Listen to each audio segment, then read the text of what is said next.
अगर आप लोग पहली बार अयोध्या आ रहे हैं तो इन लोगों से आपको सावधान होना पड़ेगा, क्योंकि आप जैसे ही हनुमानगढ़ी से दर्शन करके निकलेंगे ये लंबी लाइन में आपका पीछा करने लगेंगे। जैसा कि मैंने पहले वाले ब्लॉग में बताया था कि हम लोग हनुमानगढ़ी में दर्शन के लिए लाइन लगा लिए थे और फाइनली अब हनुमान जी का दर्शन हो गया था।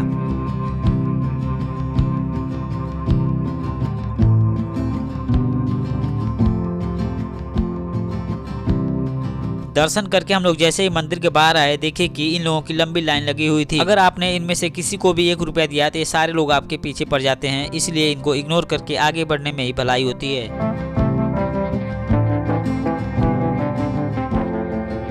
मार्केट में थोड़ा आगे बढ़ने पर हमें अपने गोरखपुर के गीता प्रेस वाली स्टॉल दिख गई, लेकिन हमें किताब की आवश्यकता नहीं थी, इसलिए हम लोग आगे बढ़ गए और पूजा पाठ वाली दुकान पर रुक गए।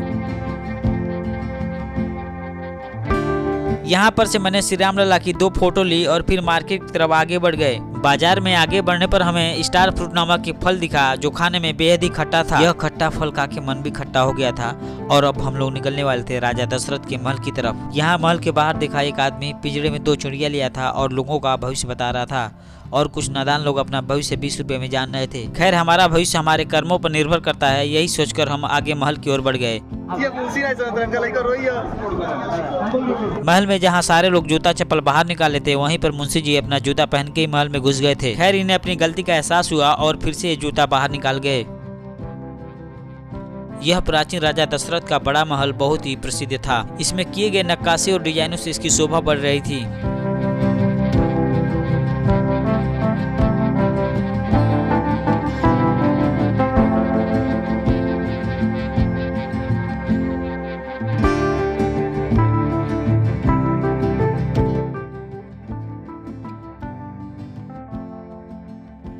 आज राम मंदिर की प्राण प्रतिष्ठा हुए लगभग 1 महीने हो चुके थे, लेकिन अभी भी यहाँ पर भीड़ वैसी की वैसी ही थी। महल के बाहर आए तो देखा एक आदमी कंदमूल बेच रहा था, और ये फल काफी वीडियो में आप लोगों ने देखा भी होगा, और हम लोगों ने सोचा कि इसको खा के ट्राई कर लेते हैं। और ऐसा माना जाता है कि भगवान श्री राम वनवास के टाइम में इसी फल को खाया करते थे, और ये फल ज्यादातर ऐसे ही तीर्थ स्थानों पर ही बिकता है। वहीं पर थोड़ा आगे बढ़े तो देखा एक भैया पानी में काला गुलाब जामुन जैसा कुछ बेच रहा था। हम लोगों को कुछ समझ में नहीं आया, इसलिए आगे निकल गए और अब हम पहुंचे लता मंगेशकर चौक पे। ये चौक अभी नया नया ही बना था और लता मंगेशकर जी को श्रद्धांजलि देने के लिए ये वाद्य यंत्र बनाया गया था, जो काफी फेमस भी हो गया है अयोध्या में। इसके बाद मैं मार्केट की तरफ निकल गया, क्योंकि हमें घर के लिए भी प्रसाद ले जाना था। और मार्केट में बढ़िया दुकान खोजते खोजते हम पहुंच गए इस दुकान पे, जहां पर मोदी और योगी का प्रचार हो रहा था। या हो सकता हो मोदी जी या योगी जी ने इस दुकान का शिलान्यास किया हो, इसलिए उनका नाम यहाँ पे लिखा गया था।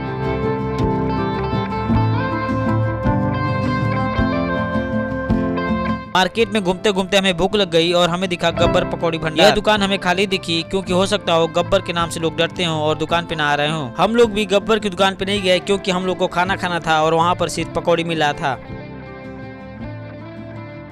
अब हमारी बारी घर जाने की थी, इसलिए सभी लोगों ने अपना अपना सामान लाया और पार्किंग में खड़ी गाड़ी के डिग्गी में सब लोग अपना अपना सामान रख दिए। अब हमारा सारा सामान पैक हो चुका था और हम लोग निकलने वाले थे अयोध्या से। रास्ते में हम एक बालाजी नामक ढाबा पे रुक गए और वहाँ पहुंचकर पनीर पराठा का ऑर्डर किया। यह ढाबा काफी शांत शांत लग रहा था और मुझे ऐसा लग रहा था कि ग्राहक से ज्यादा यहाँ पर दुकानदार थे। इस भाई को इस स्टील के ग्लास में कुछ संदेह हुआ और ध्यान से एक ग्लास में देखने लग गया। खैर, हम लोगों ने खाना खा लिया और उसके बाद वेटर को बिल दे के आगे निकल गए। दोस्तों, आप लोग को मेरा ब्लॉग कैसा लगा प्लीज कमेंट में अपनी राय दें और चैनल को सब्सक्राइब कर लें। मैंने इस वीडियो का पार्ट 1 भी बनाया है, जो मेरे चैनल पे है, आप जाके देख सकते हैं।